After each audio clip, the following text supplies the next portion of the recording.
accepted. So anyone has any questions so far, right? So I can just take up the questions, then I will right.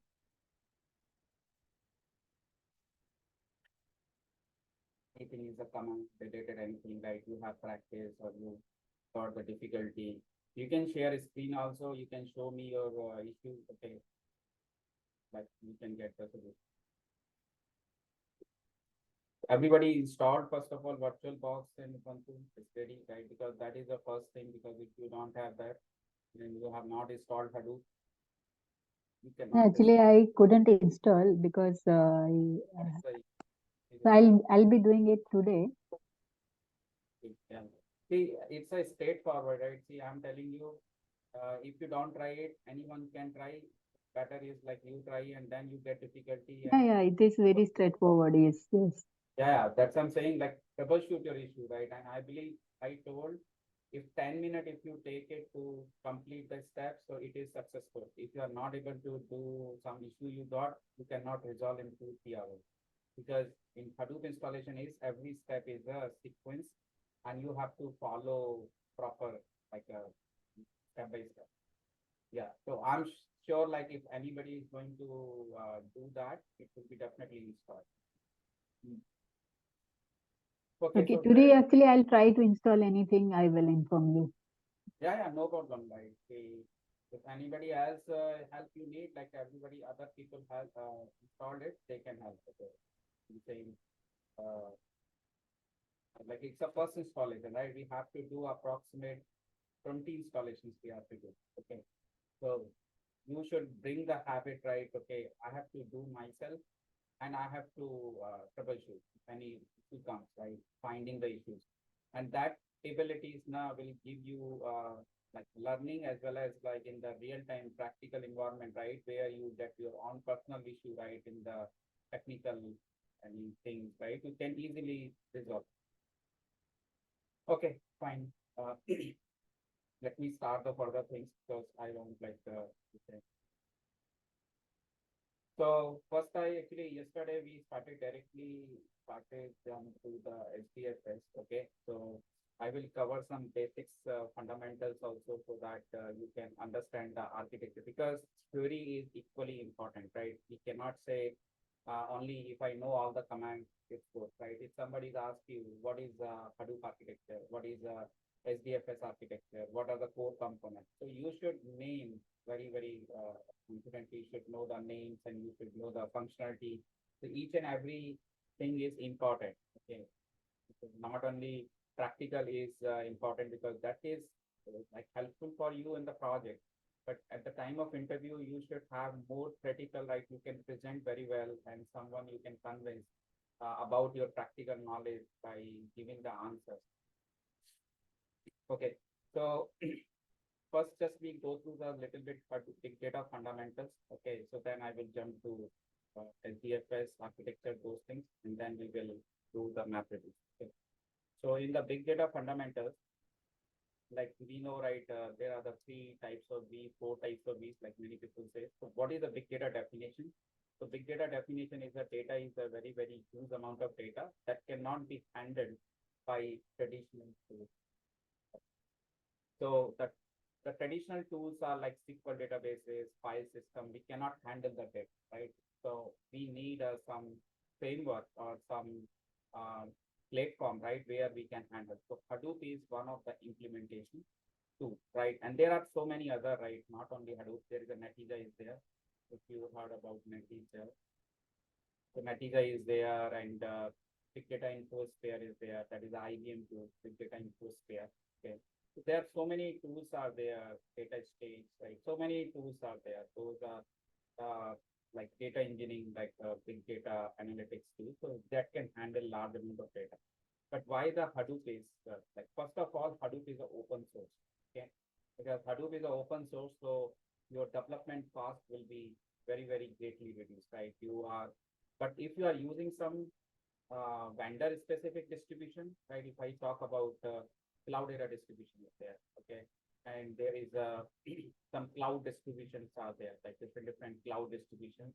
Like if I say AWS is having EMR, okay, And if I say Azure is having SD inside, okay? SD inside is a Hadoop Spark cluster, and GCP has Dataproc. Okay? Dataproc is a Hadoop Spark cluster. So when I talk about these distributions, these are all paid, right? Like because they have given a distribution, even the Cloudera is on the cloud is there as well as on-prem is there. Both are there, on-prem as well as on cloud. So on cloud, they are using some other different vendors, cloud vendors. So cloud vendors are major cloud vendors are three only, right? Either AWS, Azure, or GCP. Even we go for Snowflake, they are internally using the cloud vendors on because they don't have their own cloud. Okay, so they are giving their own distribution, like Snowflake is giving its own distribution, but on top of the cloud. Databricks, it's also using the some cloud, right? So they ask you the choice. They ask you the choice which cloud you want to host, right? Which cloud you want to store your data, on which cloud you want to store. Internally, they will handle that, okay? But they will ask you the choice, right?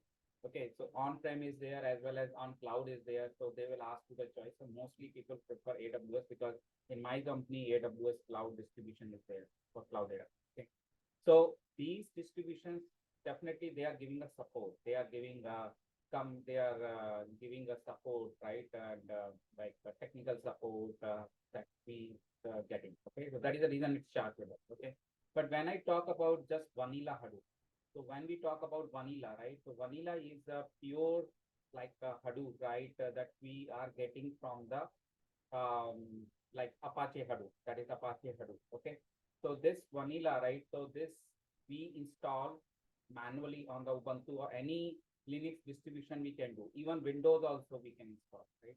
But Windows, we know, right? It's not secure, right? Windows is the main problem is the security, right? The data we cannot secure, and it's not more multitasking and multi-processing, right? Like in terms of access of your system from the multiple machines. So that's drawback, right? But Linux is very good in that all these features. Okay, so when we talk about right data is used and why we are choosing Hadoop because it's an open source.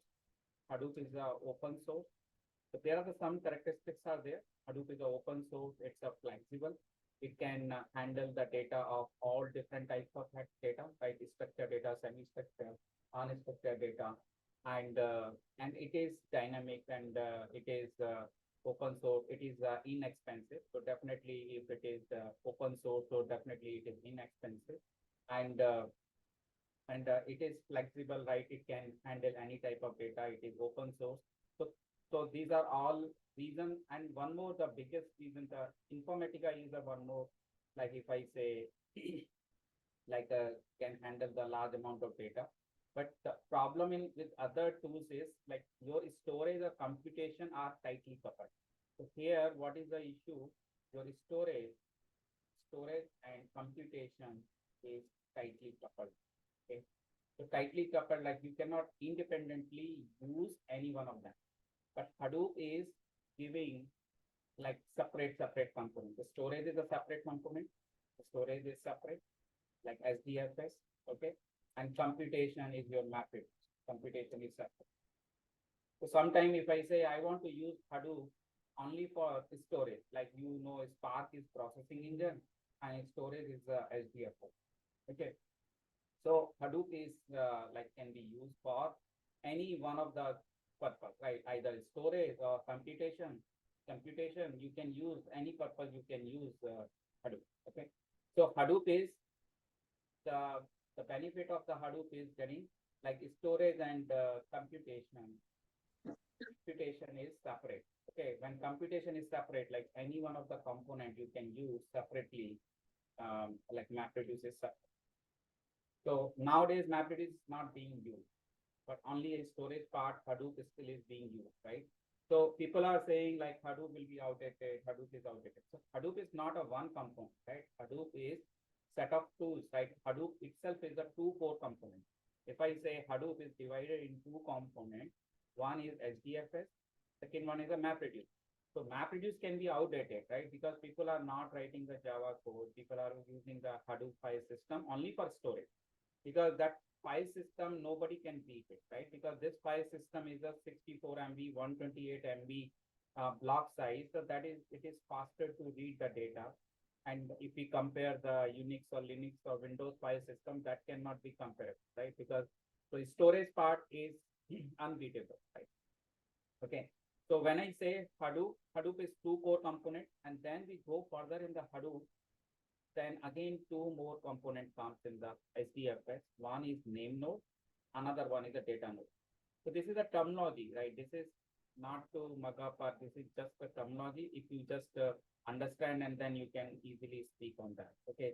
So name node is a master. We call it is a master slave architecture. The name node is a master, and it is containing metadata. It is containing metadata. So metadata is the data about data node. Data about data node. So whenever you are requesting any file or reading and writing file on Hadoop file system, so this name node is a single point of contact. So whenever a client or user is requesting a file to read and write, so it will ask to the name node. So we are just writing our command, but how internet command is requesting to the name node, so that all things are internal. Okay, so data about data. And there is a one heartbeat mechanism is there, right? So what is this heartbeat mechanism? See how name node will come to know this all data nodes are alive or not, all these data nodes are active or not, right? So name node is sending every 10 seconds, one heartbeat signal. So this heartbeat signal is received by all data nodes. Okay. So whoever data node is not alive, so they will not give that melody. Whoever data node is not alive or active or is down, right, or down, they will not send. So, so whenever the request is from the client, okay, when I'm reading data and I'm requesting a particular data node, like name node is deciding which data node your data is there. But name node finds in this particular data node, your data cannot be received, right? The data cannot be retrieved. So it will assign the same block of copy in the other data node where it is stored. Okay. If that data node is also down, so it will find the another one. So that is called replication factor. So replication factor basically provide high availability. So high availability, like your data is available on multiple nodes as backup. Okay, like in form of block, right? Everything is considered block. There is no MB, GB, TB. We are considering block, and block is a 128 MB is a block size. So whatever data we measure internally in Hadoop file system, that is internally considered as a block. So 128 MB block. So whatever size of the file is there, automatically we say that this is the how many number of blocks are there, and so block by block it will be iterated. Okay. So this is the second thing, right? They have the heartbeat mechanism, and data node is containing data, actual data. So why we say like name node should be high configuration, and one more thing is why Hadoop is cheaper. I'll tell you one reason. Like Hadoop is not only this because of the open source and it is very inexpensive or it is cheaper. Hadoop is cheaper because Hadoop is saying you can take all data nodes very cheap commodity hardware. All data nodes you can use as cheap commodity hardware. Why it is saying like that? Because high availability is providing. It is providing the high availability. We are not bothering about if any one data node is down, so you can get the data from the other data node. So data availability is not a big problem for us. So that is the reason Hadoop is saying like you can keep it data in a cheap commodity hardware. But there is a one more thing Hadoop says, like your name node, there should be name node should be high configuration. As much as high configuration you can provide name node. So why it is set for the name node? Why it is not set for the data node? Because name node is a single point of contact. If your master is down, how can you get your slaves, right? How can you contact to the any slave? If name node is a single point of contact. So name node responsibility is more, and name node should be alive. at any cost. But there could be a chance, right? Because everything is not in our hand. Name node has the possibility to go down. So they have given the option for the secondary name. So there should be name node should be high configuration, RAM and disk configuration, RAM and disk. Okay. And it is storing the metadata. So every single metadata, like some KBs of a space is taking. So you can think of how big RAM and memory configuration is needed because it has to process in the memory, right? So I will tell you there are the two files are there. One is a FS image and one is the edit log file. Okay. So one is an image copy, one is a memory copy, metadata copy. So one is metadata copy in memory. Okay. And one is edit log is the metadata copy in the disk. Okay. Why it is keeping it two copies, right? Because this copy is a permanent copy. This is a permanent copy. This is a permanent. Okay. And this is temporary, right? Like whenever your machine is running, it will be in the memory, but your machine got down, this will be destroyed. Okay. So this is a temporary copy, but it will be again created from the permanent copy. Again, right? Because why we have to keep it one copy in the memory always, right? Because the processing will be faster. We cannot wait for reading metadata from the disk. So that is the reason FSMS copy is always in the memory. And memory configuration should be high because we are storing metadata and this metadata becomes very huge if you have large amount of data you are storing. Okay. Because data is stored in a pieces, right? It is not stored a single file at one place because it is stored in the different blocks and different locations. We cannot know any particular block location. Have you seen any time your data is coming wrong? Whatever file you are requesting to read, you are getting exactly the same file, whatever file you have written. So it is happening because of its synchronization, right? So this FS image copy and edit log is always keep synchronizing, right? Whenever the data is coming, whatever data is synced with the FS image copy. Okay. So if I'm saying it is a single point of failure, there should be a name node, should be high configuration RAM and disk, and there could be a chance, right? The name node can go. So there is secondary name. Okay, but in Hadoop 2.x, they have given standby name node. So there was some drawback in the secondary name node. The secondary name node takes 30-minute time to, like it is delay in the 30 minutes for the synchronization from the FS image copy to edit log, right? So 30-minute time to sync from name node metadata to secondary name node, because secondary name node should have the same metadata. Otherwise, if my name node down, how can I get my request fulfilled from the secondary name node? So I will be expecting the same thing, whatever I'm expecting from the name node, my expectation is the same. But here is a 30-minute time delay. So if you have, suppose some file you store 30 minutes away or just 15 minutes ago, so you will not get data request will not be fulfilled, right? Because secondary name node doesn't have the data. So next, this is a Hadoop 1.x. So when Hadoop 2.x version came, or 3.x, right? So they have already given in 2.x version onward, they given standby name node. So standby name node concept came, we will keep it multiple parallel name node. Like one name node will be active, one is active, one active name node, and another one is passive name. This passive name node is not active all the time. It is active only when the active name node is down. That is the reason its name is a standby. It will be always be available, and it is always syncing the metadata also every minute data. So only the people say, right, only 1 minute delay is there, only 1 minute. So 1 minute delay is not a big issue other than 30 minutes. So if I say who is syncing this metadata, right? So there is a journal node is there. Journal node is a one intermediate node. Okay, intermediate node. intermediate node, which is syncing metadata from name node to standby node.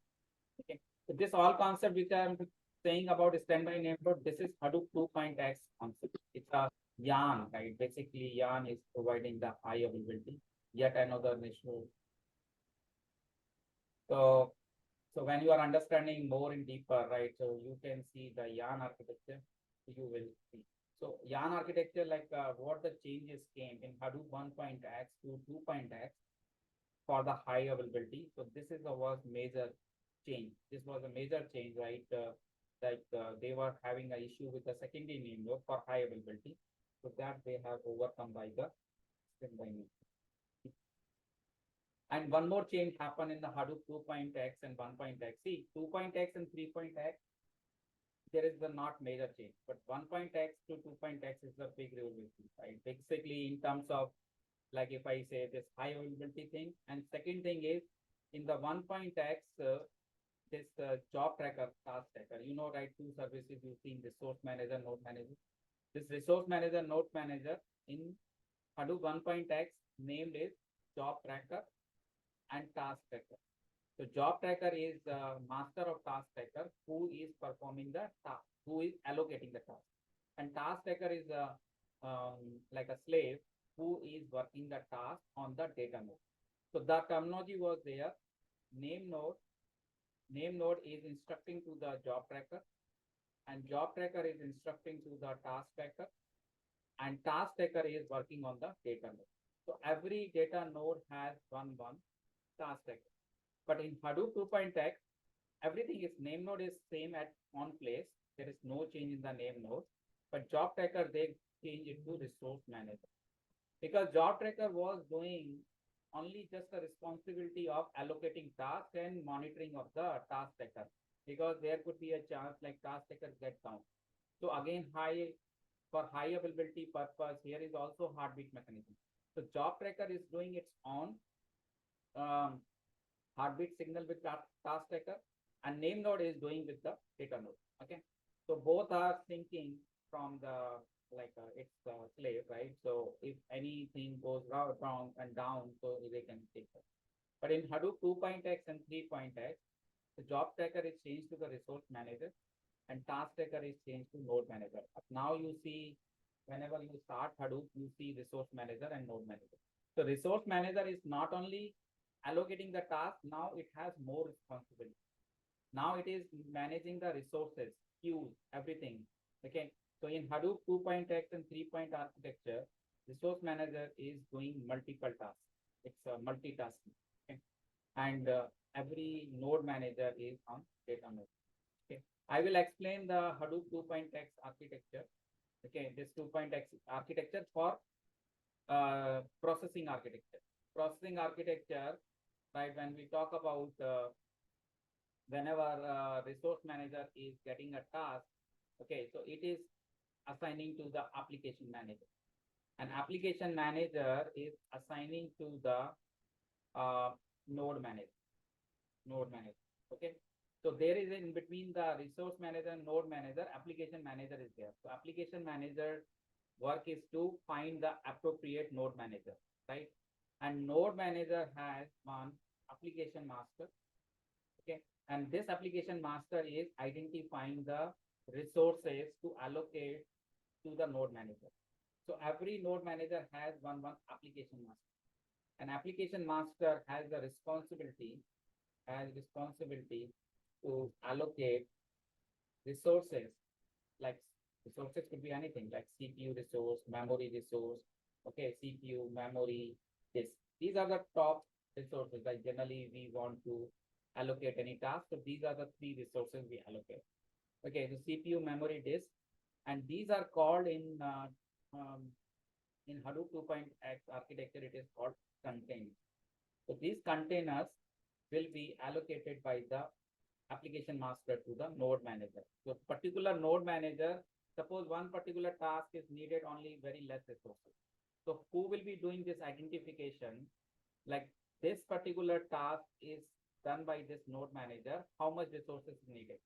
Because it has to ask these resources from outside. right? Because this node manager having, it's a data node machine, right? So it's having these resources, but it has to be allocated based on the need of the application master. Like what is the need? So application master will allocate. So application master will be estimating how much resources is needed for this particular task by this node manager. Then node manager will start working on the task. Okay. So this is all internal things happening. Okay, containers to the node manager to perform the task. So this all things why we should need to know, right? Because internal, like sometimes people ask about what you know about the internals of the Hadoop, okay, architecture, like MapReduce architecture or Hadoop architecture. So what you have to understand. So that's the purpose of it. Anyone has any questions? Okay. So in Hadoop architecture, there are two types of operations we do. Like in hdfs especially, I'm saying, like read or write. Either you will read a file or write a file. So read a file or write a file. Okay. So whenever the read request or write request, whatever request comes, right, read a file request, so it goes to the name node. Name node will find if it is reading a file, so it has already the file is stored. File is stored in the blocks in the different data nodes. So name node will check the IPs of metadata, like metadata for those blocks of data of file, blocks of data for requested file. Once it will find these IPs address given to the client, and now client will start reading these blocks on different nodes, different data nodes. So any point of time, if any data node, so data node can be failure, task tracker can be failure, job tracker can be failure, or name node can be failure. So we have alternate for all, right? We have discussed, right? If data node is failure is there, so name node will take care. If task tracker is the failure or node manager is failure, so job tracker or resource manager will handle it. If job and this one, right, name node, there is a single point of failure. Okay. So, but name node is talking to the resource manager and talking to data node, but name node cannot talk to the node manager. So the cross is not there, right? Name node can talk to resource manager and data node. Resource manager is a master and data node is a slave. These two talk. Resource manager can talk only its slave only, that is node manager. Okay. And name node can talk to the data node. This is the, and cross is not there. Like name node cannot talk to node manager and resource manager cannot talk to. So this is a proper channel is there. That's where they talk. So read a file happen at any point of time. Suppose some machine goes down, right? Machine goes down. So name node is keep checking. Name node is keep checking and assign another data node to client for same block of project. So this is basically high availability block of project. I will share the screenshot, like you can see that how it is practically. You can see, right, it is called read and write anatomy. So read and write anatomy in Hadoop file system. So if you search here read and write anatomy in SDF, read and write anatomy, so you will see the images. You will clearly see here, like how actually the same thing which I'm talking about, like hdfs client is there. Okay, so this is so this request is goes to the name node, get the block locations. I told the same thing. And once it gets all the locations, then it client starts the reading data from the data node. So it is reading. Suppose this data node is down. So name node is communicating internally and it is assigning the another data.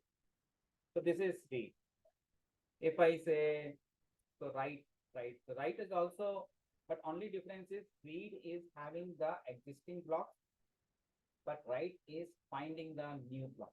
Okay, because write means like it has to find the appropriate data node where the data can be written.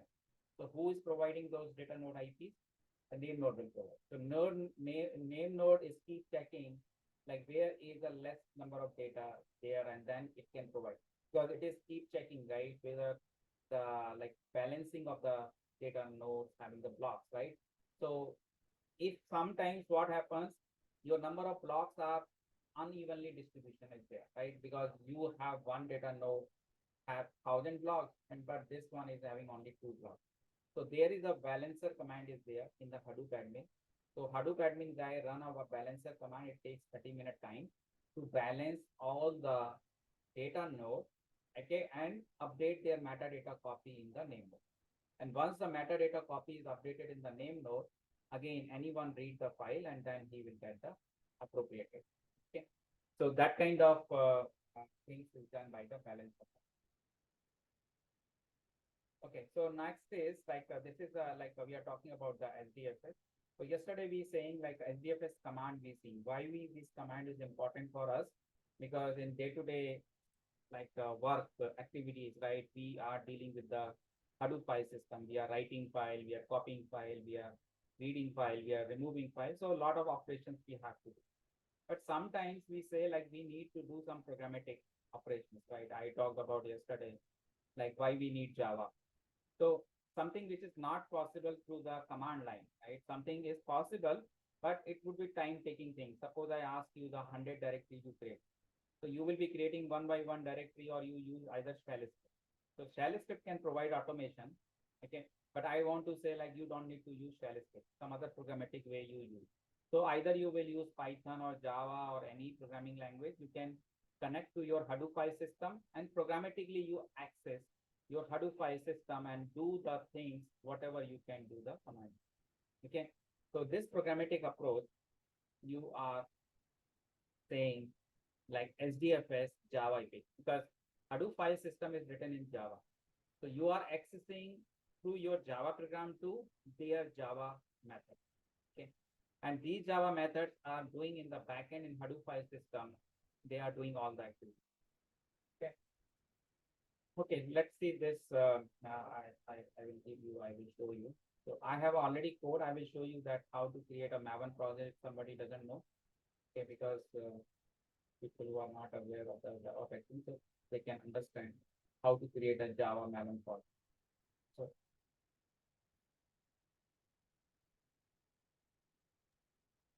Arvind, your voice is little low actually. now it's still slow. Yeah, little low actually. Yeah.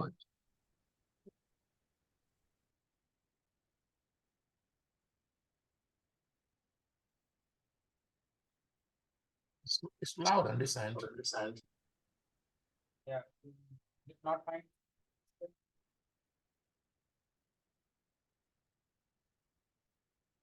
Any with other machines so that. Yeah, still it's lower when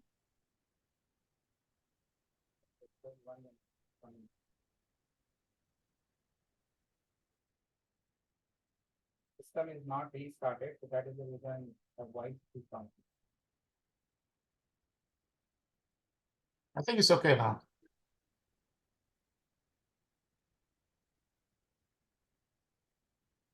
Now it's fine. Yeah. Okay.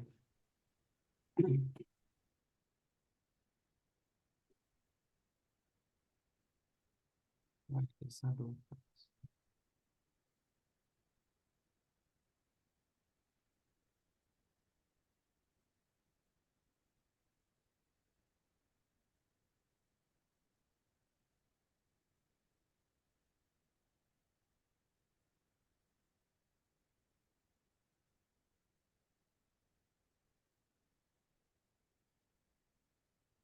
And we have to understand the MapReduce architecture. So first we see this programmatic approach of like Hadoop commands. So how we can do programmatically. So everybody has installed IntelliJ? because last time I told IntelliJ we need, right, for the Java program to write a project, right? So we should need IntelliJ. So I told like there is a community edition, right? You can download that and extract that, and then you can run a idea.sh and then you can start your IntelliJ. Because if you are doing in Windows, Windows is very simple, like just IntelliJ you type. So here you will get your installed IntelliJ. Okay. So install your IntelliJ because we need a Scala and we need like a Java related any project we will do in IntelliJ. And whenever we are going to switch to the Python and PySpark related code, we will do in the PyCharm. Okay, so both the editors we need. You can download both. Okay, so both we need. Okay, because this editors is very helpful for you to write a code in the editor, and then you, if you want to create a jar or you want to like a packaging you want to do, you can do with the Maven, right? So you can do. Because this Java one we have to see in Hive. Hive is a UDF is there, user defined function. So I will show you that how we can write our on custom function, because whatever you cannot do in the inbuilt function, right? So sometimes inbuilt function has limitation, right? Some specific functionality you can do. But when you write your own custom function, so you can do whatever logic you can write in Java or Python UDF, you can write. Okay. So that time, one more time we will start Java again, right? Right, how to write a Java class. Okay. So basic understanding, I already told, like some Java tutorials, you go through it.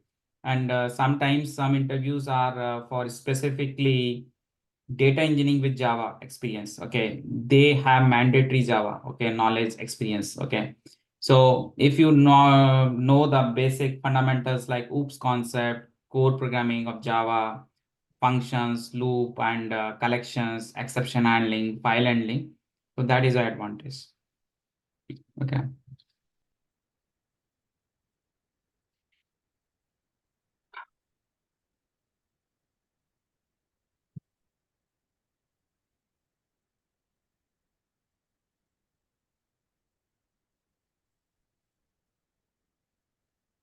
Arvind, you can actually last class I was not there, so you can tell which version of IntelliJ we can use.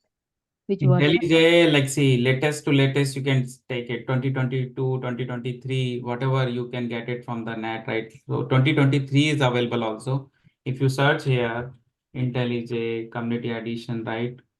So you will find any version, like 2022 is fine also. 2023 you get it, that is fine also. See, is like IDs are fine, right? Okay. Community Edition. So we'll be using inside Ubuntu or Ubuntu. We have to use Ubuntu because we have to create a jar or some. See, you will not go from Windows to yeah. Ubuntu, right? So Windows one you can keep it for quick learning purpose, just only for hands-on purpose. You can set up here also both the IDE, but I will say, but Yeah, we need inside. it there also. Okay. Okay. So Community Edition.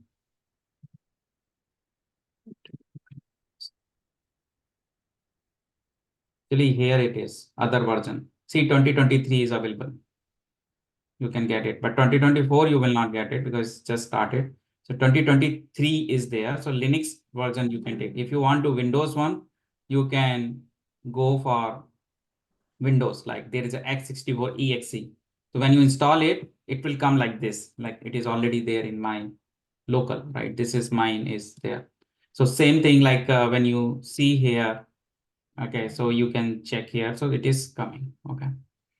So this is the same PyCharm also community edition. Don't do ultimate version because that is a free trial and paid. Okay, so again you have to uninstall. Okay, so take it community edition, that is free, and our purpose is solved by that. Okay, so if you go for PyCharm community edition download, so PyCharm also download same. You will go to the other version, and there you will get the same like this community edition for the PyCharm.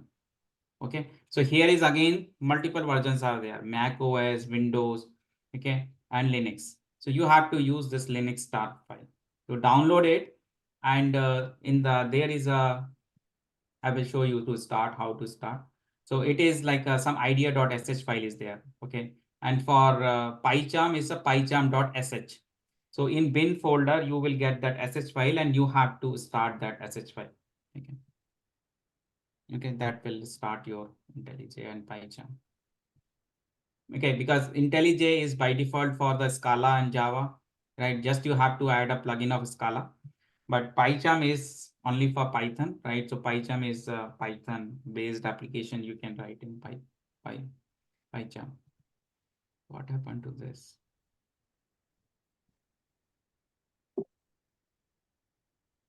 Yes.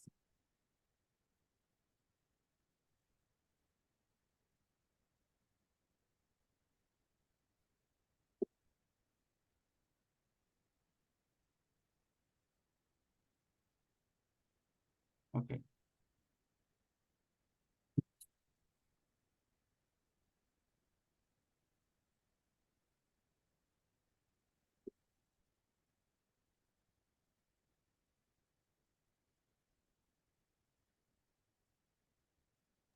One more question, Arvind. Actually, like Python, you are going to give 3 classes, right? So likewise for Java also, you are going to give. No, Java you- I'm not giving because every programming language is not possible to do. Okay. Uh-huh. But I'm saying Java, you have some tutorials, right? Okay, Java tutorials are No, there. no, Basic. not for language. See, Mhm. not for language, but so, people will struggle for creating jar like build process.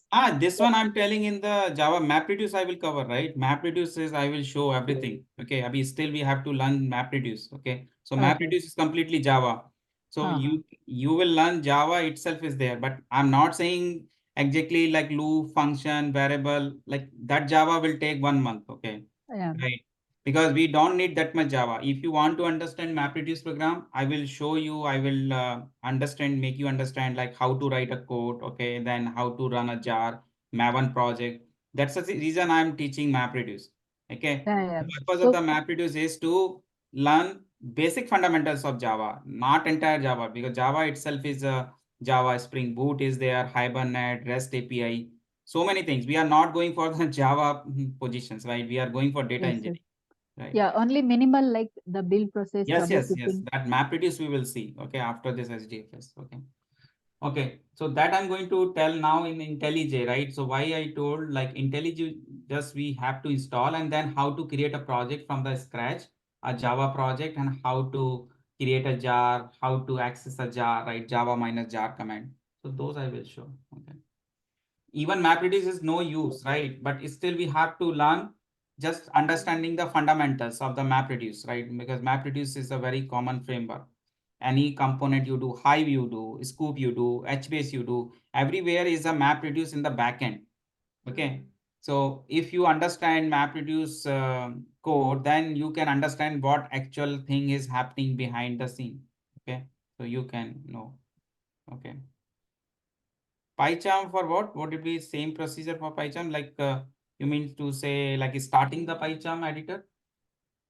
Starting PyCharm editor?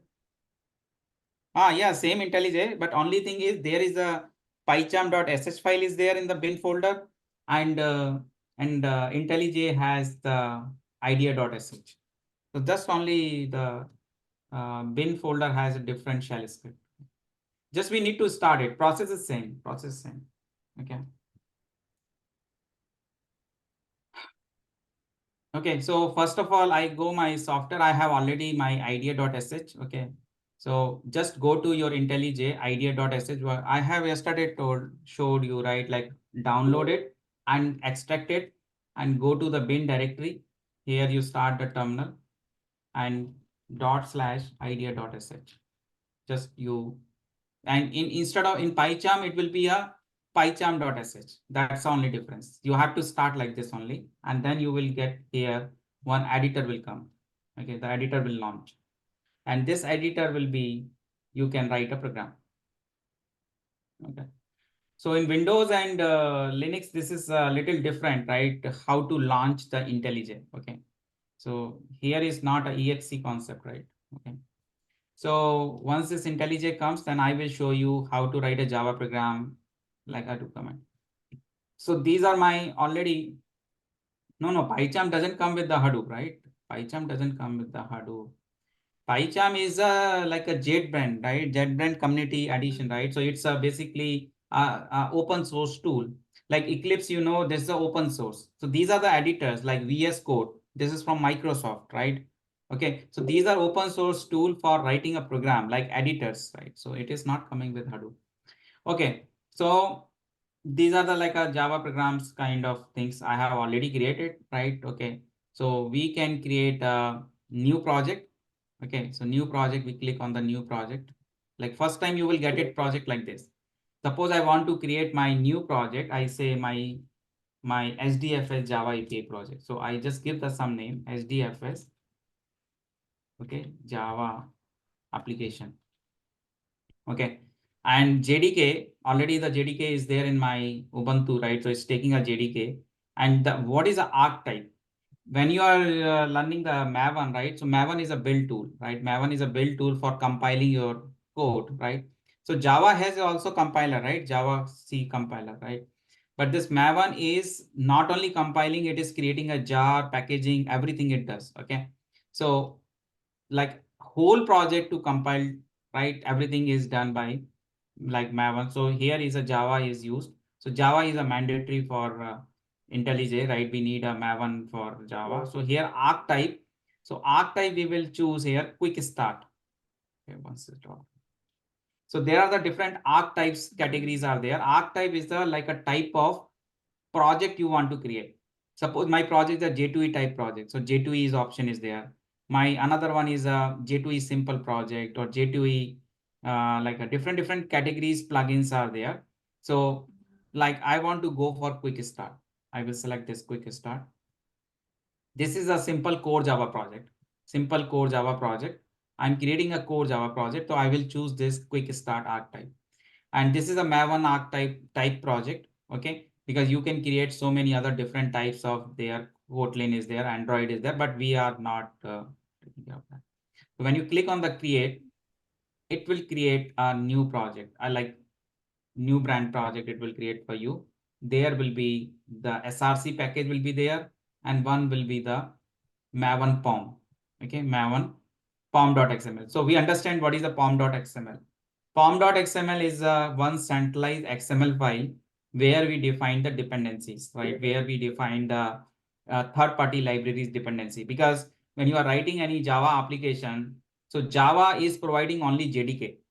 Like JDK is having the Java, like basic libraries of the Java, right? Like, okay, libraries like a collections, list, exception handling. So those things you can get from the JDK. If you see here external libraries, you will get it here, JDK is there. But suppose you want to use a Hadoop Java API. For Hadoop Java API, in the pom.xml, you have to add a one dependency. For every dependency, there is a one artifact ID, one group ID, and version. Artifact ID is nothing but a project name, which library you want to use. And group ID is a package like a folder, right? In the Java or Python, we have packaging, right? Like say this particular package have particular class. So we can easily identify this particular class is available in which package. So if I say 2% the same name, can they can be a part of one package? No, right? It's both are same name. But I can create a one package for one person, same name, and the other person I can create another package. Then they can live at different place. So 2-person name, right? Two different place can live. Okay. So this is the same thing is here. When I say one particular class is a one package and same name class can be in another package. Okay. But one package can have multiple classes. Okay. So package is like a directory, right? Like we can say directory. Okay. So when you see here, whenever you create a project, your project is itself is a group ID and artifact ID. Can you see here your artifact ID name? HDFS Java app, and group ID is by default, it took it org example. So org example, it has given its own initially, but you can change it. You can change it. It is up to you, right? Because this project is your project. Okay. Let me make it bigger. So initial version is coming 1.0 snapshot. This is the initial version is coming. Whenever you are keep changing your code and updating, so you will be modifying your version, right? Like 2 version, 3 version, 4 version, like you can keep adding. Okay. So this is a basic POM. If you look at the dependency, it still is taking time because it is doing indexing. Okay, and by default, Java 1.8 came, right? Whatever the library of the Java, it came by default. And this is end of the project is here. Your POM start from the project and end with the project. Okay. But if you want to add more dependency, suppose you want to use Hadoop Java API, HDFS Java API. So they have already provided what JUnit. So JUnit is a testing and it is a by default comes with pom.xml. Okay. But suppose I have to add more dependency. So I will add a new dependency tag. So dependency means your library dependency, which dependency you want to use. Suppose I say it automatically comes. Actually, it's down. It's so dependency you start and close automatically close came. And this inside the dependency, you will give artifact ID, group ID, and version. Okay. Scope is sometimes is needed, sometimes is not needed. So there are the different types of scope are there. Compile scope is there, test scope. So what type of scope? Scope means the duration, like scope, you can say the boundary, like what is the boundary for this dependency. Okay. So now I'm open the project source code. If I open it, you will see by default, it comes with the src folder and one pom.xml. Okay. So this is a very basic Java project code, which came when I created a new project. Okay. So first I need these. This is like when I'm creating a new project, you have to create the project like this. Okay. But this project is an empty project. This project has no source code. There is nothing source code, right? Just only package is there, like by default package. Even this app class you see, they have given one sample version of the main class. So this class is having the sample version of the main class, like public static void main. If you right click it and you can run this Java class. So hello world, it will print. This is just for testing, like your main project, your main, like one project is created successfully. That's just the indication, right? If you run this class, you will get hello world will print. Okay. But still I have to add my own code. I have to add. Okay. I have to add my own code. Okay. Okay. So I will be taking a code from the another project. Okay. So that I will show you. That code I will share to you. And there is the, whenever you are opening a new project, it will ask you two options, either this window or new window. If you have done this window, so whatever this project is open, it will be overlap. If you made it new window, what it will do? It will create another IntelliJ. It will open another one more IntelliJ. If you see, one more IntelliJ will come here. Now you can see two dots are there. So now two IntelliJ windows are open at the same time. So you can take it copy of the one file from here and you can copy there. You can copy from here, there, there, you can do. Okay. So these are the two different code windows, like one editor and this second editor. Okay. Actually, initially it takes time to build up. Okay. Because it's scanning the libraries and dependencies, everything, because it is already the project is already created, this project. So I'm taking a file from here and copying over there. Okay. Just I'm showing the example first for the how to create a directory in Hadoop file system from a Java application. So I have a code. This is the code. Okay. Like create directory, a one Java class. So first we understand how to create a Java class. Like everybody say, okay, like I want to know how to create a Java class. So right click on the package and here the option will come class, and very simple, like just right click on the class and then you can give the class name and then your class will be created, like empty class will be created. Then you can type the code, right? You are defining the functions. You can know these are the functions, right? So this is a function like public, static, boolean. This is a function name. So function is what, right? So these are all basic things, right? Function is like a reusable code, right? Whenever write a function means you can reuse again and again, right? So function definition is same whether you go in Java, Python, Scala, Perl, Ruby, PHP, .NET, C#, any language you go, function is function. But what you write in function, how you write a syntax of function, it will vary. Because Python is not like a free from language, right? Anywhere you write anything. Python is an indentation based, right? So in Java, Scala is no indentation. They are using the braces, right? So syntax is important to learn, right? It's not important, right? What we should know, but first we understand that, like, if I'm writing a simple main world program, hello world, so how to write a function code, how to define the braces, and then I write the code. Okay. So first we understand the basic fundamentals, like what are the operators there. So when you start going through some basic tutorials, you will get all these things, right? What is variables are there, functions are there, loops are there, right? And some conditional statements, like if else condition, how to write. Okay. So everything will not come in this class, right? Because this class is particularly writing some code, and this class is having one main function, that is the entry point of your program. So whenever your program start, it will start from the main function. So you know, right, main function is there in Python, main function is there. Every language is having the main function, because main function is a starting point of your program to execute. So when you say the public static void main, this is the signature. So this is not my signature. This is already given by the main function. Okay, main function signature. So here we are using, here you can see this all classes I'm using, like configuration class, or if I'm using a file system, right? This file system class is there, this file system. So these are all Hadoop API. Can you see this all Hadoop API? These are the Hadoop APIs, right? And these Hadoop APIs are not directly available. These are coming through some POM dependency. Let me show you. So now you will see here in the pom.xml, some library is there. What is the library name? org Apache Hadoop is the package.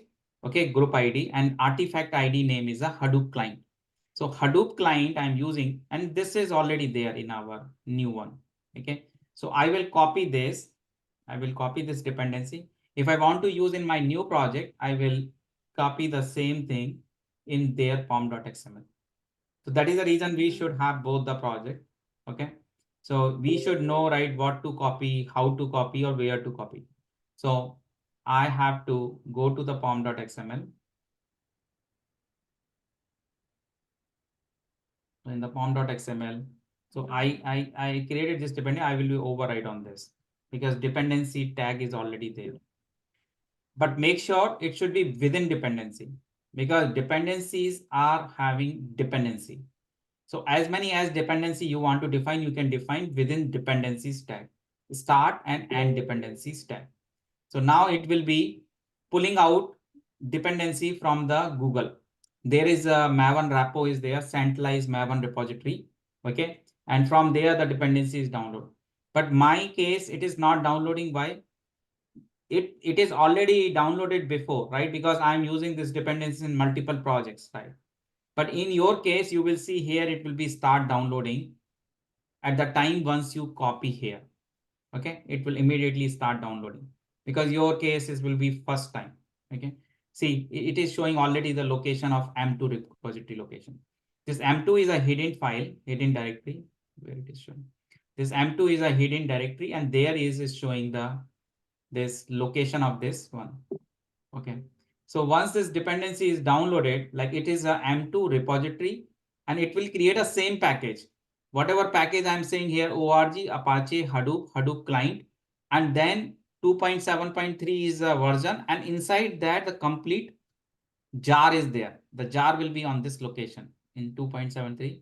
In this folder, one POM is there, but jar will be there. So jar it is using. Okay. Sometimes So you are not Arvind, getting the jar. So what you do, right click and load Maven project. Okay. Sometimes it is not manually doing automatically. So what you do, just reload project. So when you do, it will refresh. Okay. So resolving the Maven dependency. Okay. So Arvind, couple of questions actually. Mm. So here, like you mentioned Hadoop client and org.apache.hadoop, right? So Mm. these three lines will be same for all the Project. for all the projects, right? I mean, which are related to Anywhere, Hadoop. right? See, the code we are going to use same, right? So code we are going to use, because this code is particularly we are going to write for how to connect Hadoop file system through Java program. Okay, so this only dependency jar, if you add in your project, then you can use this piece of code. Otherwise, if I remove this dependency, and then I will see my this Java class, right? This create directory, it will be giving compilation error. So if I show you, like in this pom.xml, I make it comment. Okay, so you will see all compilation error will come. If I comment Control-Shift/, if you use this, it will become comment, Control-Shift/. Okay, and you will see now it is commented, right? Now you will see this all files will be giving compilation error because they will not be able to find the dependency. So I have broken the dependency, right? So whatever dependency is needed, I broken it, and then it will be giving error. So this dependency is must for particular this one. But when I do the MapReduce program, then I need some more dependency. This Hadoop client is needed because Hadoop client is for hdfs to access, but still it will not resolve for some MapReduce program to run. Then I need one more dependency also. Okay, that is a MapReduce related. Okay, so I reload it again. So dependencies matter, right? Because this is the centralized dependency. Okay, even my file is there in my local, but I have commented here in my pom.xml, my project will not compile. Okay, so my project should see, you got the error. Now every project, whenever whichever code I will do, I will get the error because red error will come. It's coming, right? Any file if I open, because whenever you open the file, it automatically compile because it's auto compile. Even you save in the IntelliJ, you don't need to save it. If you write a single line, a single statement, single word, it will auto save. You don't need to do Control-S. You don't need to do it here. Can you see error is coming? And just I revert back this dependency. So again, you do Control-Shift/. So one is a slash, what I call it. One is a beside the shift, and one is a when you want to revert back, you will use the backspace beside the backspace/. Backspace or no, beside the shift one. Beside the shift one. So that is forward or backward. I'm also confused. Okay. So this is revert back. Okay. Now I do pom.xml. Again, reload. Now you will see every dependencies will be resolved. So why I created a separate file? Even we can create all this program in a one single file also as a function. But for understanding purpose, right, this is the one file is doing copy file, one is doing create directory, one is doing delete file, file exist. Okay, so these are all Java program. Okay, so let's see first create directory. I go to the create directory. So first we have to create a class. Actually, I was showing you the write a class. Okay, so when you right click on the folder, okay, we create in the new one.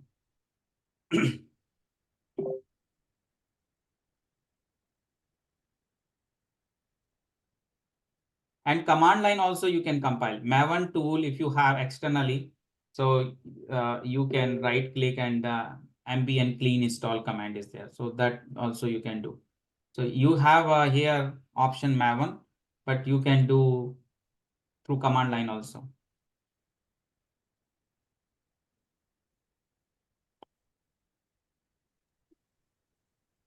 So Maven, I mean, it comes along with the IntelliJ only, right? Yeah, IntelliJ it comes, right?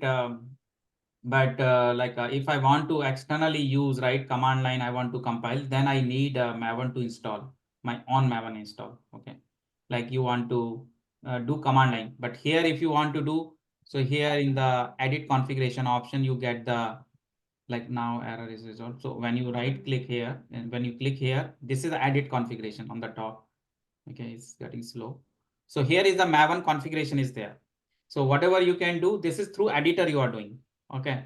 So editor is giving inbuilt. Okay. But when you want to do it separately, right, and you want to do through command line, so you need a Maven install, like sudo apt install Maven install. Okay. Like git install, same Maven install command is there. So you can install Maven. So it will take the latest Maven, right? It will from the Ubuntu repository, right? It will install the latest Maven version, like something 3.9.2 version. It will install.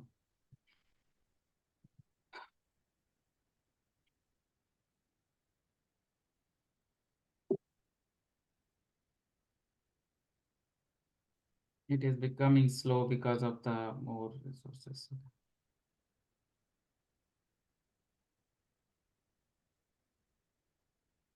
See, other build tools also there. For Java, Gradle is there. Another build tool, Gradle. Okay, Gradle is another one. And Maven is the one. Okay. And if you are using Scala, Scala has all three: Maven, Gradle, and SBT. SBT is the proprietary for Scala. Okay, that is Scala build tool. So that is for Scala only. But Maven and Gradle for Java. So Java, we can use either Maven or Gradle. So when you go here, new, and new, you can create a class, Java class. When you click on the Java class, so here is the options are coming. Whether you want to create a class, interface, enum. So these are the type of prototype, right? Which prototype you want to create. So I want to create a class. So I have to give some class name.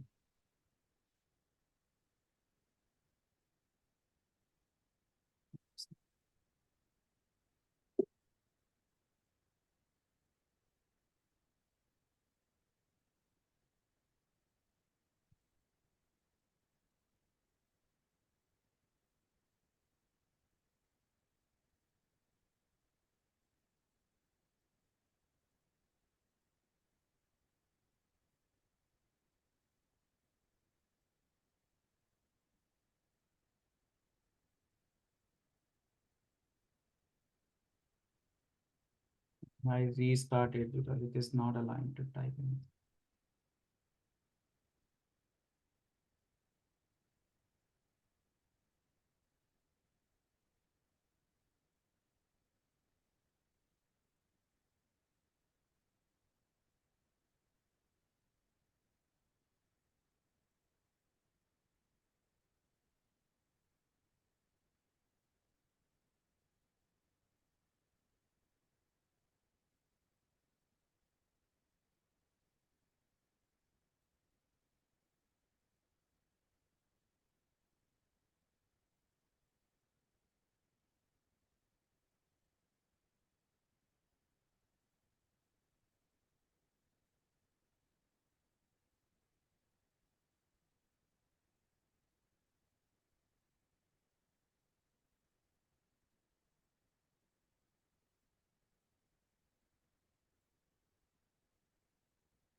Even I have given the 50 GB RAM. This is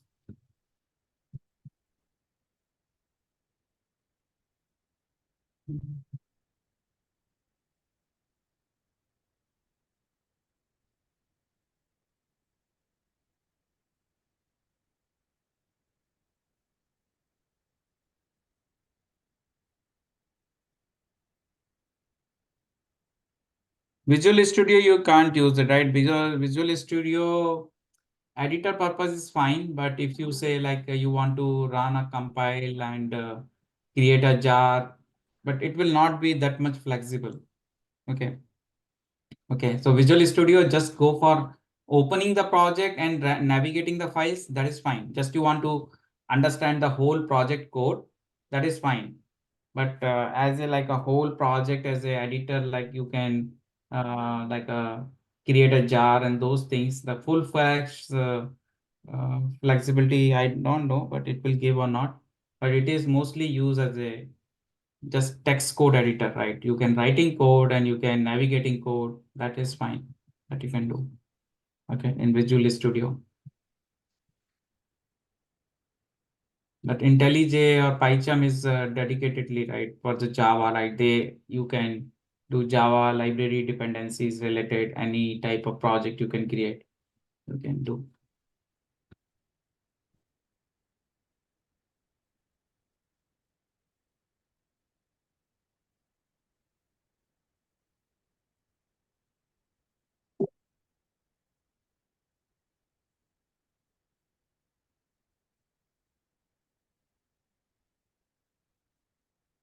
So I start my Hadoop file system. Start on.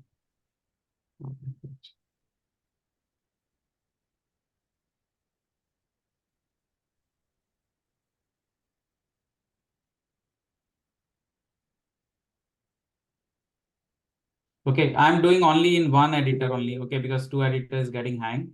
So I have already shown to you how to create a project, right? So everything I will show in this project, right, which I have already, and how to create a Java file, everything I will show in this project, okay?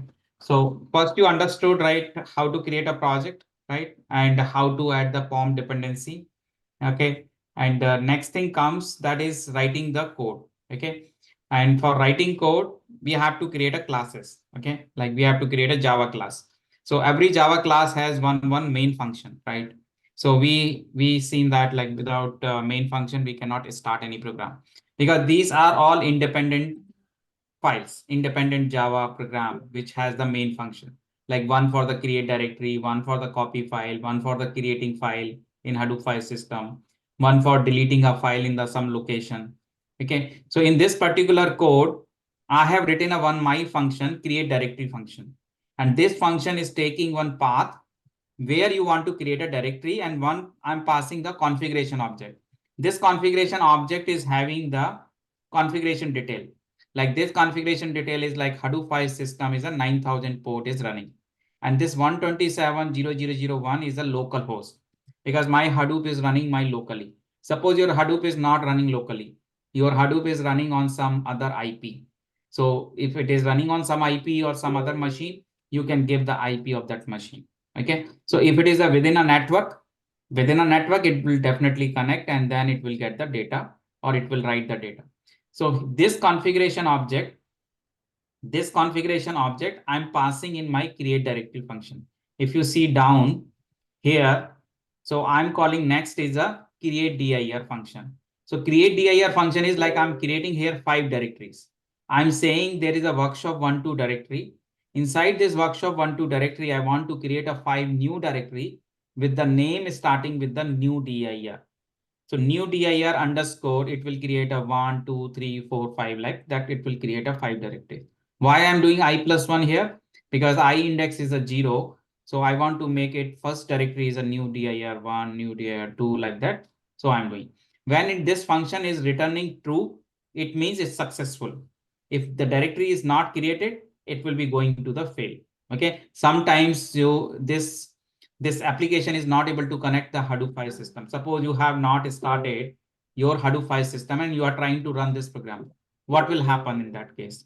Because your Hadoop file system is not running and you are trying to access from your Java program, it will fail. It will be not able to access. It will say connection refused. Connection refused means like you are trying to connect some file system, but that file system is not available. So that's the reason you are getting a connection refused. So you have to start the Hadoop file system first, and then you have to run the program. And then make sure whatever directory path you are giving, right? This directory should present before. This directory you are creating new, but this directory you should have before. Okay. So So I have this directory. Suppose I'm changing the name because already this is there. I just change here dir test. Okay, I will change it. So what I'm doing here, simply I'm calling a one create dir function, and this create dir function is a my function only. This is my function, and this function I'm just taking a path of the file directory, path of the directory path, and I'm creating a path object, and I'm creating a file system object. These are all API. These are all API, and I'm getting a file system object, and file system object has the method mkdir. So you remember, right? We use mkdir command, right? So mkdir command we do there in the Linux terminal. So whatever you do in the Linux terminal, it is calling this method only internally. But we are calling directly this method, right? There we are not calling the method because shell script, whatever command you are doing in the Linux terminal, that is calling. But here we are calling directly. So it is like now one layer we have removed. We have removed the command line layer. We are directly hitting the Java API and saying to our Java program, like we want to create a directory on this particular path. So this function is just creating a directory. Okay. So like if I want to create a new class, I want to show you Java class, and I say my class. Okay. Some class name I given. I click it on this. So one my class is created. Can you see here my class? But this my class has nothing. So I have to create one main function, type main and control space bar and press enter. Your main function will come automatically. Just you have to control space bar. After that, you write system.out.println. System.out. Okay, system.out.println also come automatically. I forgot like what is exactly the. So system.out.println and you write some hello. Anything you write, but syntax is matter here, right? If you see, I have not put the semicolon, I'm getting the error. So you will come to know what is the error, right? So every line is terminated by semicolon, but Python and Scala, no need of semicolon. Java line is not terminated by the semicolon. Okay. So this is all things we have to remember, right? Where the statement is terminated by semicolon, where it is not terminated by. So this all things we have to remember. So now I'm running this Java class. So simply I'm running here, run my Java class. So I will print hello. So this is the way like you can write your own Java class, how to write. Okay. And you can run and test your Java class. So this create directory. So we are creating our separate class, and there we are writing a function. So in one single class also you can do everything, because you can keep it this class like as the same function. You can create one function for create directory, create file, create delete file, like that. So it will run and compile.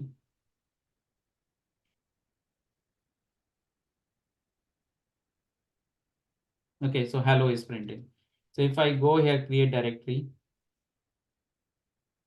Now our Hadoop file system is ready, right? So that is already started. So I will just change here the name so that I will create a new one. So I just give here new directory test. Okay. So my directory will be created new dir test _1 _2 _3 _4 _5. Okay. Now I'm running this program, right click, because this workshop 1.2 is already there in my Hadoop file system. Okay. Even it is not there also, it will create. Okay. It will create a new one. Okay. Because entire path, it will create it new for you. So when you run this,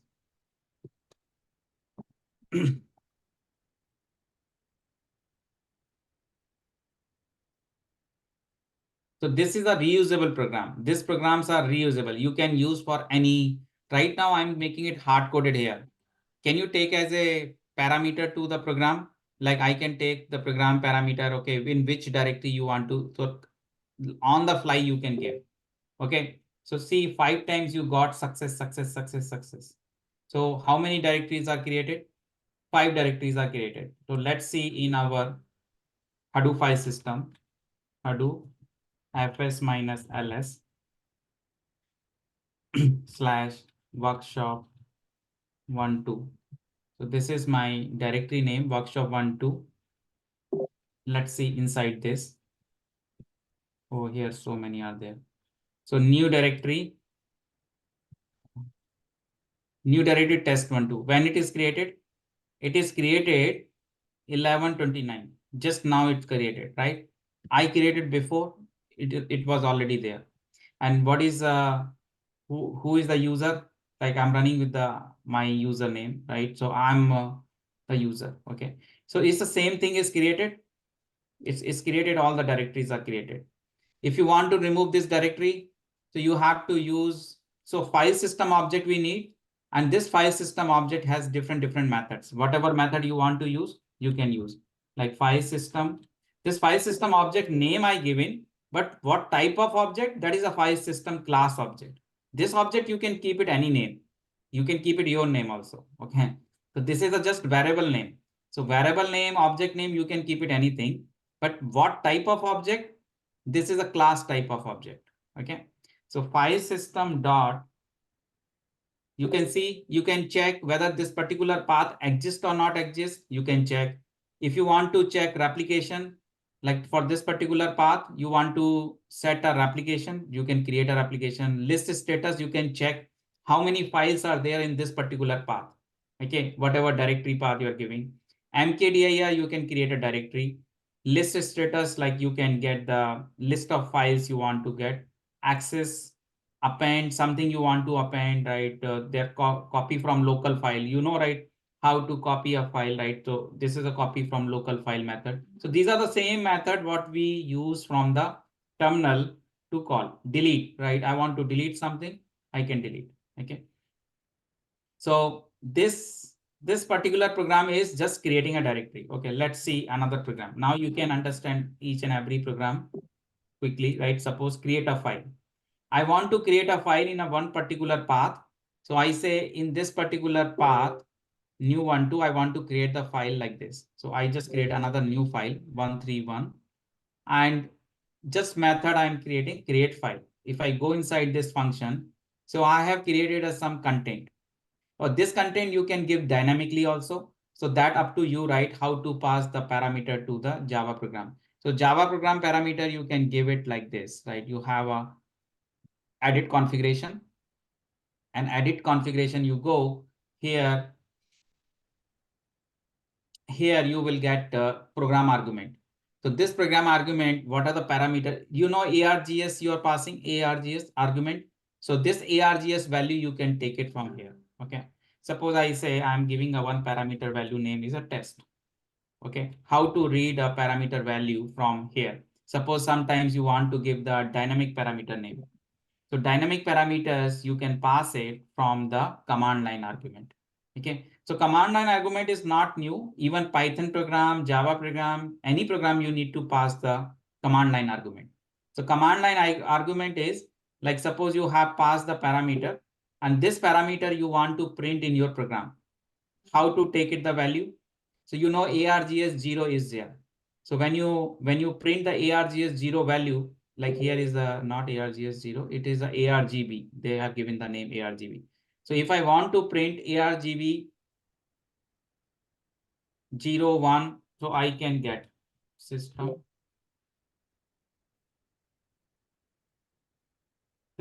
dot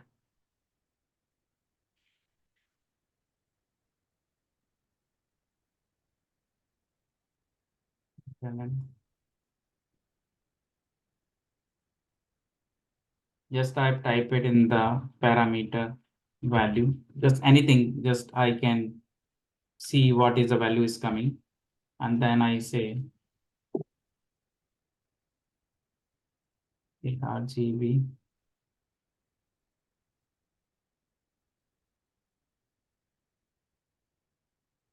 in the bracket I gave, because this is an array. Okay, whenever array value you want to read, you have to use a square bracket.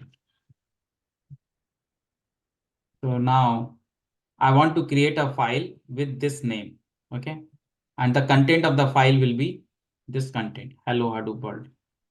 So one single program click, it will be creating a file. So you will say like, this is an easy thing, like I can do with the command, but command is a manual, right? Terminal command is a manual way, and it's a programmatic way. You can change the content. You can pass dynamically the content and you can schedule this program.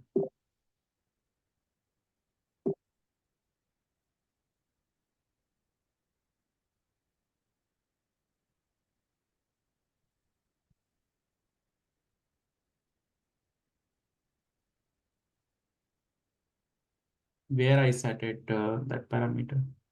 Oh, create file, I didn't set this. Test.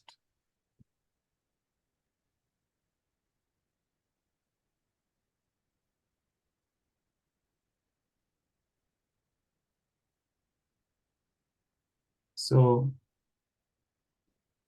if you have not passed the parameter and trying to access the parameter, you will get the array index out of bound exception because it is expecting some parameter. See, test is coming, right? And parallelly, like now after this, it has created a one file in Hadoop file system. So see, this is the location the file is created. It is successful. So if I want to check my Hadoop file system, I will copy this Hadoop fs minus cat. Sometimes we don't have access of the Hadoop file system, then programmatic way is the appropriate way to do that. Okay. Okay. So can you see this Hadoop world? This is the same file, right? We just created, right? A new file 131. Okay. So I can do anything, whatever to the command, like, okay, I want to delete a file. So here is method is there. Okay. So you can do the delete method. This delete method. To delete method, you will give the path. Okay. If you want to recursively delete everything, so you can make it true. Like suppose some directory path you are giving, and that directory path you say everything you deleted in at the directory path. But this path is a file path. So that is the reason we made it false, right? So this is the file path, right? I'm giving this particular file I want to delete. So now I say whatever file I created, this file I want to delete. I say, so this file I want to delete. So I will give the path of this file. Okay. So I will be passing a configuration object, delete file function, and delete file function is basically, it is, so you can check also whether the file exists or not. So there is a exist function is there. Okay. So this hdfs is the file system object, hdfs dot exist. And you can pass the path. So del file path. So you can make it more exception handling, right? Like if your file exists, then only delete. If condition, you can write, you can say if file exists, okay, then you want to delete the file. Otherwise, you can say the message file not exist.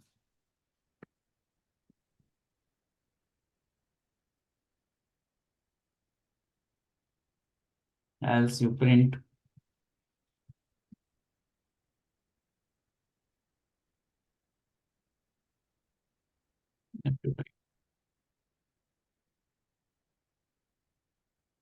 else.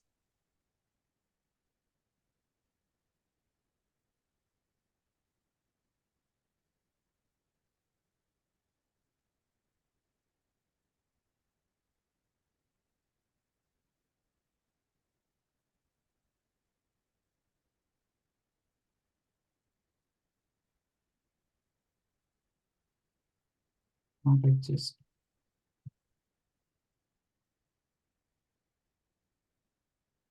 And you say which file is not exist. Just say the file name also, so that someone can come to know which file I'm talking about.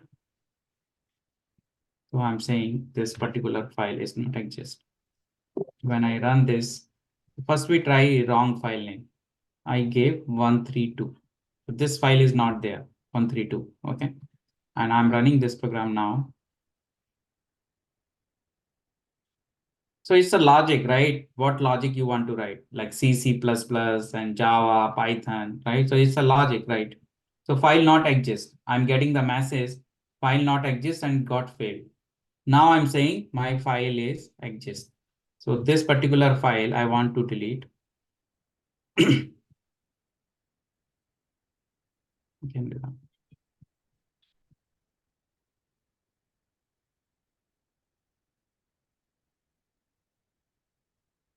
Success. Okay, now I check. I will just do the same thing. Whether it will do the cat, it will be failed, right? Because file is deleted. No such file directory. So all these things happening with the programmatic way, right? Your system is accessed, your file system is accessed through programmatic way. You can check file exist. So file exist, the same thing. I already showed to you how to check the file exist. So exist function is there. So we can check if file exists. I want to get the all files of that particular directory. So here now I'm giving a path as a directory path. Suppose some path I'm giving, and I want to see all the file on that particular directory. Workshop 2.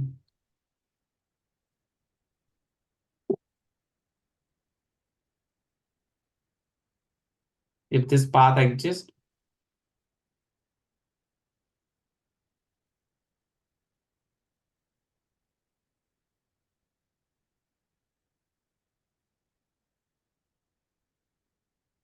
so even we can check for any file or directory. So here we can do one more thing. I want to print each file. Okay. So if I want to print each file path, so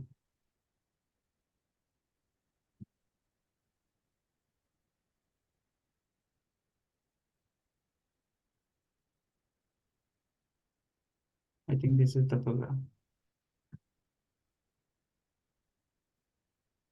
So here, what I'm doing here, I'm just running a loop and I'm printing. So each files I want to like see, right? Okay, like in this particular directory, how many files are there? Okay.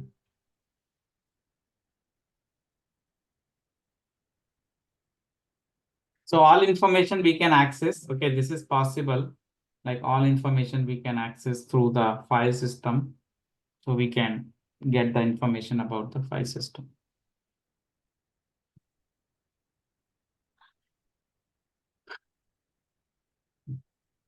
This is showing data node directory. So when you get file system object, so list status function is giving you the array. So list status function is giving you the file status array, and this array is having all your files and directory, and you are checking whether the particular path you access, is it a directory or it's a file. So if it is a directory, it will tell you directory. If it is a file, it will tell you the file. So suppose you have 5 items are there, and 3 items are directories and 2 items are file. So you can do.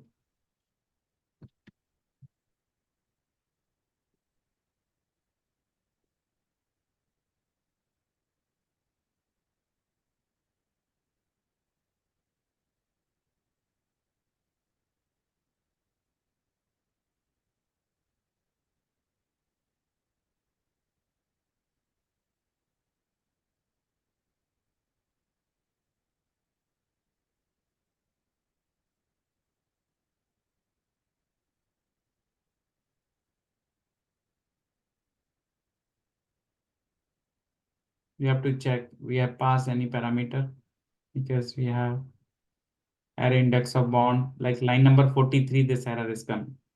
So let's see this line number 43, why it is array index of bond. So I'm using here argv 0. So I should have the parameter passed, or I should remove this. Okay. So if I'm here, I'm giving a path, right? Which directory you want to do. So I have to give the directory name. In this program itself, I'm using argv0. So what I will do slash, it will take it automatically the path. So I will give here workshop 2. What is the name of this edit configuration? So list config, list directory. This is the class I'm running, and I'm giving workshop any directory name, which workshop 2. So I run this now because this failed because of the parameter was not passed. So sometimes your program is expecting parameter and you are not passing, you will get the error. So you should make sure, right, in your program, if any parameter is args v, like args, whatever your parameter name, it should be there. So it means it is expecting. By default is null. If it is not passed, means it is coming null, right? So then see, all the path is showing whatever is your there. So this is a directory, this is a directory, this is a directory, this is a file, this is a file, and this is a directory, this is a directory, this is a directory. So it has a method to check whether something is directory or file. It has a function. Okay, so every path can be checked by the directory or file by is directory. If it is not directory, definitely it will be file only, right? Because it's if it is file, so it will be directory. If it is not file, directory, directory not file, file is not directory, like that. Okay. Okay, is it clear? Right? How to read a file? Suppose I want to read the content of the file. Last time we have write the file, but this time we are going to read a particular location file. So suppose I have this file, okay, and I want to read the content of the file. So I just here we are doing there is no read function. Here is a open function is there. It's a input output APIs. It is called input output API. You know, right? Java IO input output, right? So input output APIs is where you are reading a file or writing a file using the file handling. You are doing the file handling. So Java also having file handling, and Hadoop is using the Java APIs for its file handling. So only difference is here you are using all Java APIs, this all, but on top of the Java API, there is a Hadoop file system API. Okay, that is also in the Java. Okay, so you are using the code in the Java. This is an entire code in Java. So you don't need to mug up this code because this is a hardly 3-4 lines of code. Just you need to understand, like if you want to read a file, it means you have to have file system object. Everywhere it is repeated. And once you have file system object, when you type it .open, you will get automatically the method name, and you will come to know what to pass. So you are passing the file path. So generally when we are writing code, we just check through like this dot, you will get the list of functions. Okay, like this, it will give you suggestion. So when you're getting suggestion, so you are getting here automatically open path, whatever path you have already, just pass the path and it will return you file system data input stream. Same thing is there, right? Same thing I written there. And after that, once you have this files data input stream object, then you will use the IO util copy, right? So you are writing into the output console like here. Okay, so you are writing whatever buffer size. Okay. So, and finally, you are closing your input output stream object. You are closing it because you have to close it. Otherwise, it will be having a memory leak problem. Okay. So simply you run this program and it will give you the content of the file. Okay. So these are all, I showed you the Java program, and this program you can set up and you can write a program, or you can copy a program, run the program, right? You can understand, right, how to do the HDFS Java API. Okay. And one more thing I'm going to tell you about the curl API, REST curl API, how to use REST curl command to access. Okay. So something error came. So we have to identify the error. It is saying file not exist because I already deleted file. Okay, so now I say new file 1.2. I think this file is there. Or maybe this file is not there. So we have, I think this file is there. Workshop 1.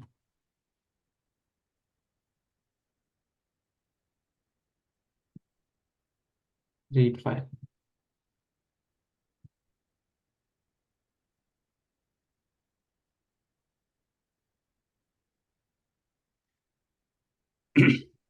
Arvind, from interview point of view, these are required, or this is just for basic?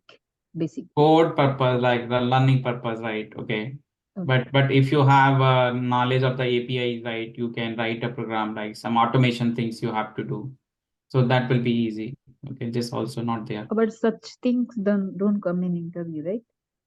Anyone can ask anything, right? Okay, because we cannot know, right? If suppose he asks you, do you know about the hdfs Java API? Have you written any time any classes, right? Have you done some automation, right? Like how to create 100 directories, right? So you will giving a two solution. One is like shell script, you can say automation, right? You can say, okay, I will write because shell scripting is also programming. So you cannot say the programming, without programming, you can do this task. Programming is needed because loop functions, this is a part of programming, right? So either you say the shell scripting or you say the Java, but shell scripting again is a command only. Like there is no difference. It's again a one more same thing, whatever, just you doing one single command in the terminal, you are writing in the shell script set of commands. That's only difference. Like you are making it same command for loop. So it will trigger again and again in the loop. But Java program is like you have removed the shell script layer. You are directly calling your Java program, which is calling internally your Hadoop file system, right? Okay. So that's the reason they ask you the Java, why the shell script. Shell script is common for everyone. Anyone can write shell script because that is a common thing. But Java program knowledge API means like somebody is a development background, like who has the knowledge of programming, right? So shell script Actually, also in projects, even though you have programming, but shell script is more handy, comes very handy. So even if they have programming, they don't write Java But shell program. scripting, writing code is more difficult than the writing code in the Java, right? Okay, because shell scripting, like syntax is not easy, right? Like all things you can do, if condition, for loop, while loop, do while loop, everything, whatever you can write code here, same code you can write there in the shell script. Okay, this is not correct. So it is not a matter like anything you write, just you should get the instruction, okay, where to write. Java you have to write or shell script you have to write. Okay, so you should get the instruction accordingly you can do.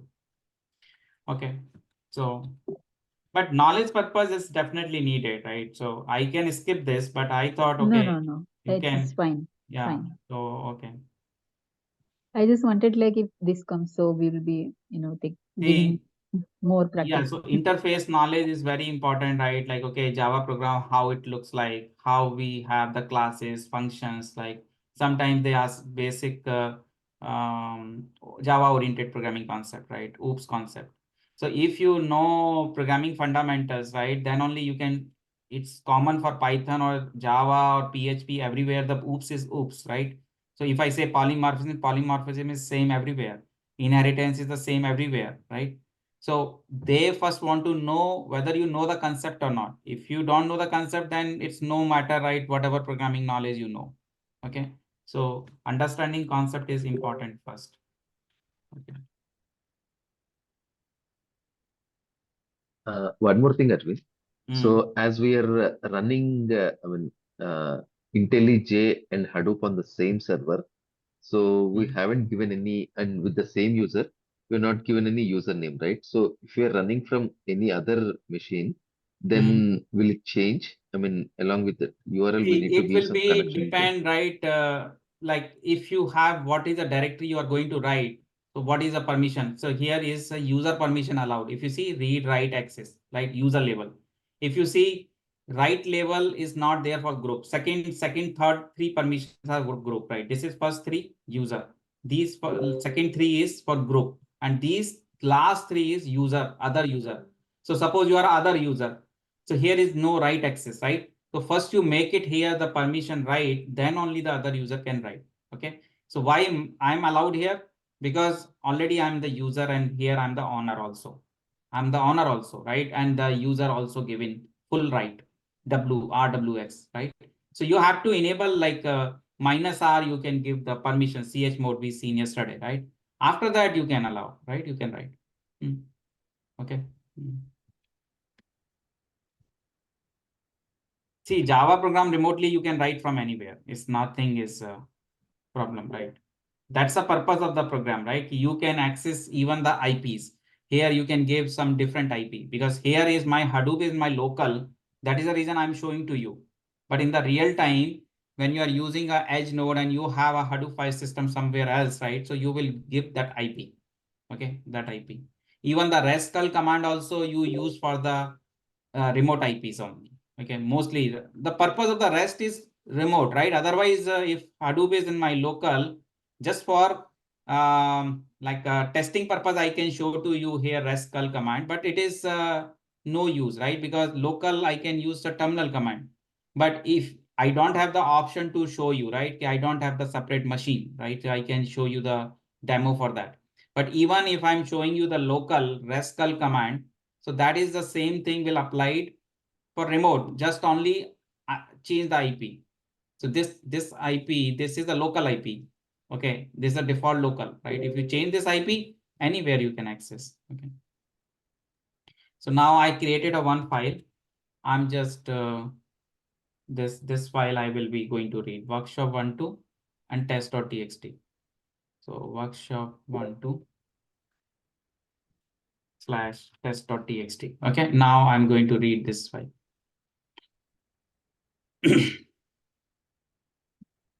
See why the practice is important in Hadoop environment, right? Like, okay, theoretically we understand quickly. We can go through it. Like, okay, when we come to the writing program coding, so people check only that front, right? How much you are confident in the writing Python program, PySpark code, SQL queries, right? So why the Hadoop is having the two pillars, right?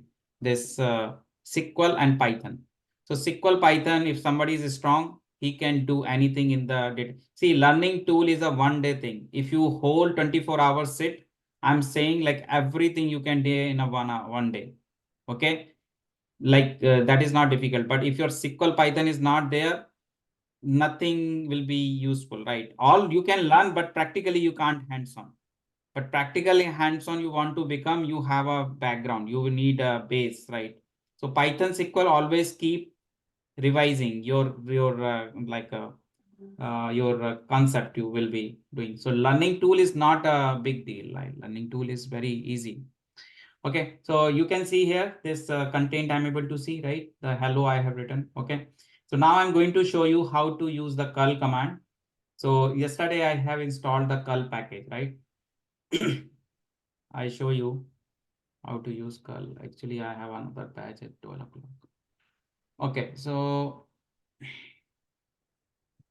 REST curl API, Java API, REST curl, not Java, REST curl hdfs. So it's like a call wave hdfs REST API. So these are the like create a file, create a directory, everything is there, right? Rename a file, list a directory. Okay, so you have to use this curl -i. Okay, if you are getting a status code, okay, you know the some status code are there in the REST API, right? 200, 404, right? 400 is a bad request. Okay, 404, right? Not found, right? So okay, 4201, it is your data is created, right? Some okay. So these are the different status code. 500 is an internal server error, right? Some error comes from your REST API, so you will get 500. So 200 series, 300 series, 400 series, and 500 series. So there are the multiple series are there. You can check. Otherwise, I will send you the link for those status code. Okay. So now I'm going to here. I have to replace my I want to which directory I want to check. Like I say v1, I say my workshop 1-2 directory. And here the host and port. So host is, I can say, localhost and 9870 port. You remember, right? Like HTTP port is there. Okay, can you see this all the things, directory, and wherever it is files, the file will come. So this is all information is coming. Like this is the group permission, and this one who is the owner. So whatever information you are able to see, and this is a status code, you can see whether it's success or failure. So it's success, right? Okay, so you can see, suppose I want to see one more directory, like this group is there. Okay. Okay, so it's not found. It is not found. So 404 error came. If something is not there, so you can come to know, well, you will get only information right here. Like, but you can do some curl command, post curl command. This is a get command. And get is by default, you don't need to write get. But if you see some other curl command, you will see like delete is there. So you can delete a file. Okay. And if you have recursive, right? Suppose you say you want to delete entire folder and everything. So you can use delete. So there's a delete method, post method, something you are going to write something, truncate a file. Okay. And you want to get a status of file. So that is a get command. First, you should know what type of REST API method you have to use with that particular command, because either one of the method will be there. Either it's a put, get, post, delete. Put and post, the difference is post is for the writing data, right? You are not updating data, but put is for writing data. Like you are updating append mode, you are keep writing data. So these are making directory, like you are going to create your own directory. So op.make directory, the put command is there. So you need to identify, and here is also curl permission is there. Like suppose if I'm not a user, so it will not allow me. Okay. So there is actually one more option comes, username also. Okay. So who is writing so suppose unnecessary, like some person should not able to write anything, right? So he should be authentic person, right? So this thing will be checked in the remote system. Here is no security in my local one, Hadoop. Okay. But in the practically, if you see, it will be secure. Okay.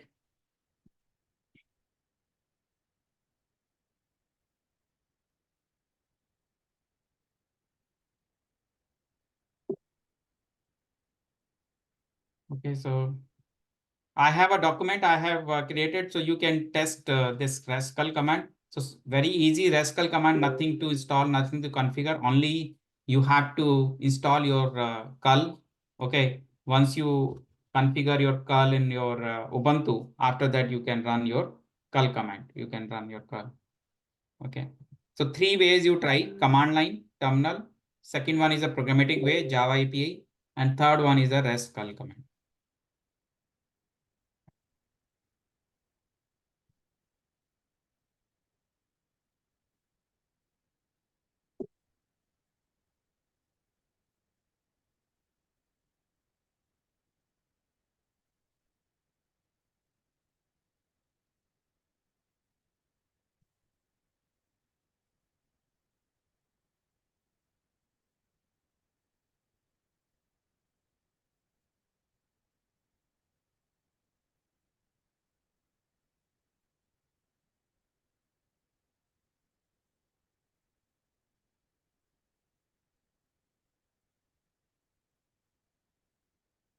Sometimes it takes response.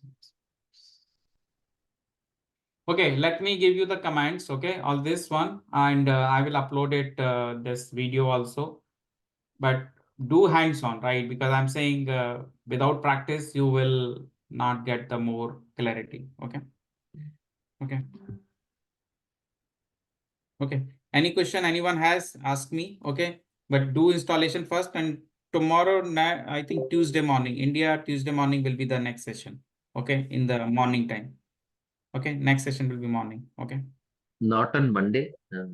No, not tomorrow, because tomorrow means it's our evening only, right here. Okay. Okay, So, okay.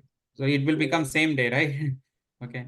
Okay, Yeah. okay. Yeah, correct. Okay. So it will become Tuesday to again Saturday, like that it will happen. Okay. Yeah. Bye. Take care. Yeah, thank you.